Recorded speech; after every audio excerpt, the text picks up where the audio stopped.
Umaasa ang 20 Pinoy exhibitor na magbubunga ang kanilang pakikilahok sa 2023 China International Import Expo.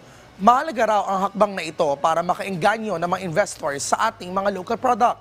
May detalye si Mark Fetalco. Rise and shine, Mark. Binigyang diin ng Department of Trade and Industry ang kahalagahan ng paglahok ng Pilipinas sa 2023 China International Import Expo. Sa opening ceremony ng Philippine Pavilion sa CIIE kahapon, sinabi ni DTI Undersecretary Seferino Rodolfo na pagkakataon ito para ibida sa buong mundo ang mga produkto mula sa Pilipinas. Napaka-importante ho ito sapagkat alam naman ho nating lahat ng China ay isa sa pinakamalaking consumer market sa buong mundo. Ang pinopromote ho natin ngayon dito ay ang pag-angkat nila ng mga Philippine products.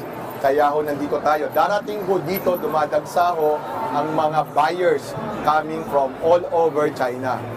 Nasa halos 20 exhibitors mula sa Pilipinas ang lumuhok sa event. Dala nila ang mga produktong tatak Pinoy. Isa na rito ang Robusta Coffee mula Sultan Kudarat. Makilala po yung kape natin sa Pilipinas. Matikman din nila yung kakaibang lasa ng kape natin. Si Dolores naman, umaasang mapaparami pa ang mailuluwas na saging sa tulong ng CIIE. I got no regrets joining, even though it's tiring, but it's a very lucrative business to join the expo because that's the time your buyer can order your volume. Ilan pa sa mga tampok na produkto sa Philippine Pavilion ang pinya, coconut products, processed food products, seafood, at ang pangunahing bentahin ng Pilipinas ngayong taon, ang puyat durian mula sa Davao.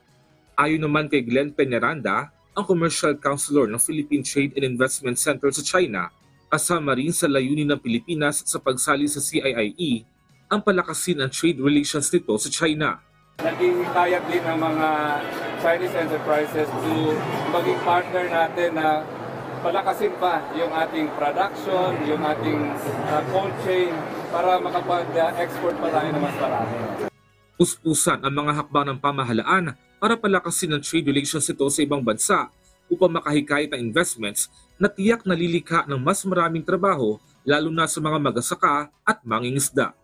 Ngayon tuloy-tuloy ang pag-arangkada ng China International Import Expo. Iisa ang hangad ng Filipino exhibitors ang maipakilala ang kanilang mga produkto at makapag-uwi ng mas mataas na kita para sa Pilipinas. Mark Fetalco para sa Bayan, Shanghai, China.